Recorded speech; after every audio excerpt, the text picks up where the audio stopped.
ദൈവ തിരുനാമത്തിന് മഹത്വമുണ്ടായിരിക്കട്ടെ. ശുനോയ നോമ്പിൻ്റെ 10-ാം ദിവസം.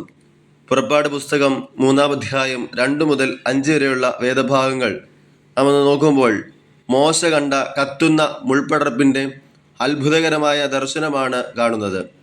മുൾപടർപ്പ് തീയിൽ കത്തിക്കൊണ്ടിരുന്നു, എന്നാൽ അത് ദഹിച്ചു പോയില്ല.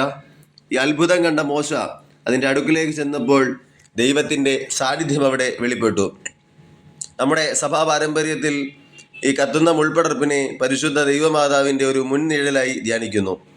തീയിൽ കത്തിയിട്ടും ദഹിക്കാതെ മുൾപടർപ്പ് പോലെ പരിശുദ്ധ മറിയം കന്യാത്വം നഷ്ടപ്പെടാതെ ദൈവപുത്രനെ തൻ്റെ ഉദരത്തിൽ വഹിച്ചു.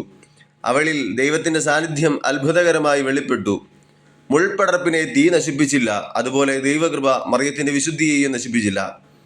അവളുടെ ജീവിതത്തെ ദൈവ സാന്നിധ്യത്തിൻ്റെ വിശുദ്ധ ആലയമാക്കി മാറ്റുകയാണ് ചെയ്തത്.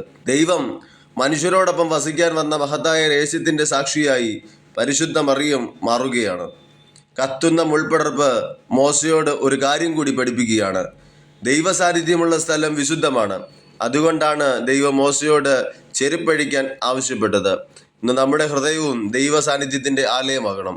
നമ്മുടെ ചിന്തകളിലും വാക്കുകളിലും പ്രവർത്തികളിലും വിശുദ്ധി വരുമ്പോഴാണ് ദൈവത്തിൻ്റെ സാന്നിധ്യം നമ്മുടെ ജീവിതത്തിൽ പ്രകടമാകുന്നത്. ഈ നോമ്പിൽ പരിശുദ്ധ ദൈവമാതാവിനെ പോലെ ദൈവ സാന്നിധ്യത്തിന് നമ്മുടെ ഹൃദയം തുറക്കാം.